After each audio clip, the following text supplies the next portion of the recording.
US President Joe Biden and former President Donald Trump are facing off in a high-stakes debate in Atlanta, their first showdown of 2024 election cycle. The two rivals did not shake hands as they took their positions at podiums just feet apart in a studio with no live audience.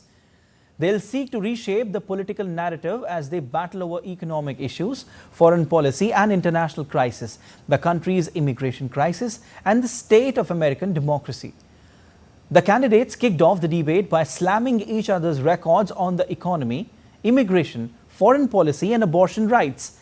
The stakes are high as both men come face to face for the first time in almost 4 years to try and convince voters they should back them on 5th of November. This is the second time Biden, a Democrat, and Trump, a Republican, will challenge each other for the White House after Trump lost in 2020.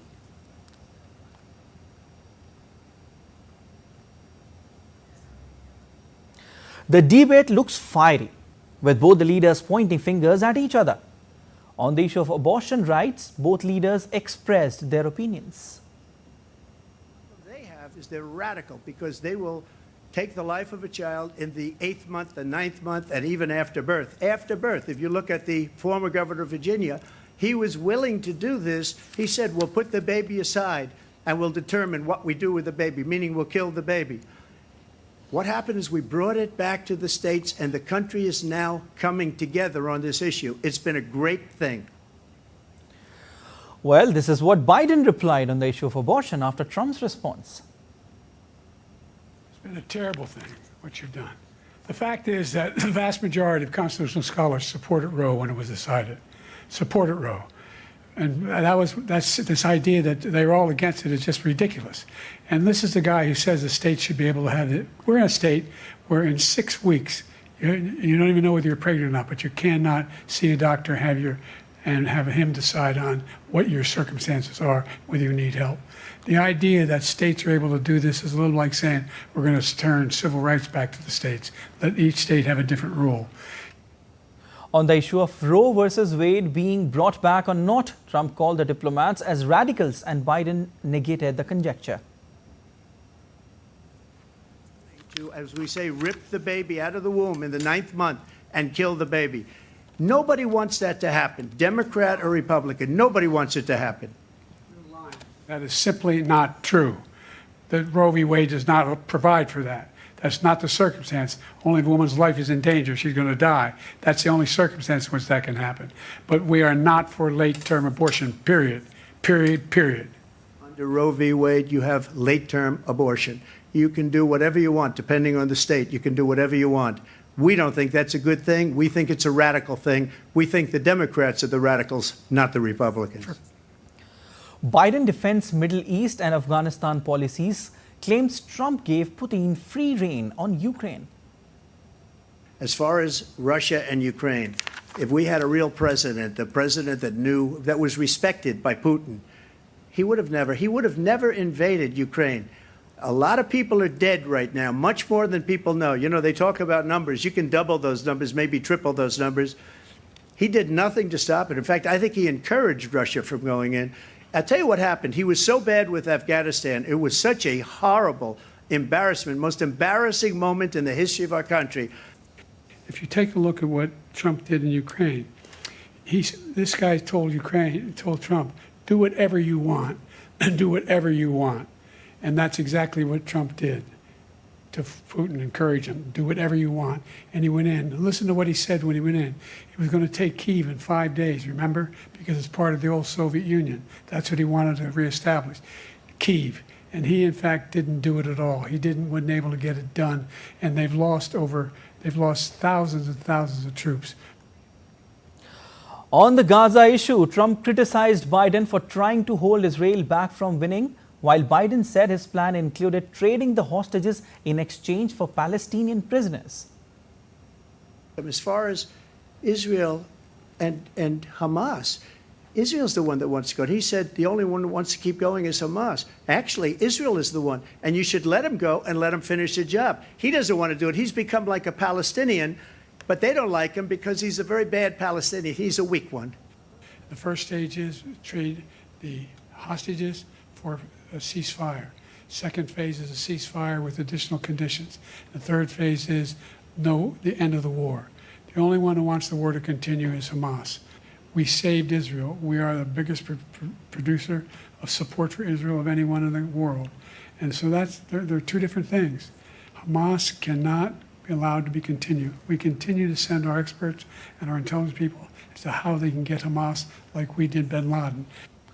All right, and DD India correspondent Caroline Malone is joining us from Washington, D.C.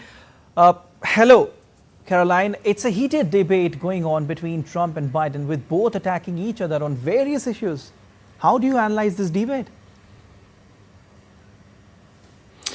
So the debate has just now ended. It was 90 minutes of back and forth between Trump and Biden.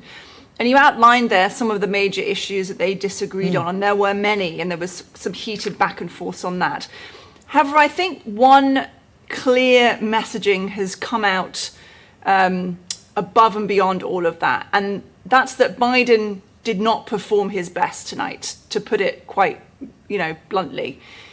Within the first 12 minutes of the debate, Biden lost his train of thought and seemed to trail off his sentence and not really know where he was going, and then his answer time ended. And that was, quite a bad moment, really. It wasn't a good look for him. And we've seen a lot of reaction already on social media, including from Democrats, among them Andrew Yang, who was a former presidential Democratic candidate in 2020 who debated Biden. And he said that Biden is not the same person that he was back then, and that it's time for the Democratic Party to find a different candidate. All of this alluding to the fact that voters are concerned about Biden's age. He's over 80 years old now. He would be 86 at the end of a second term if he won again.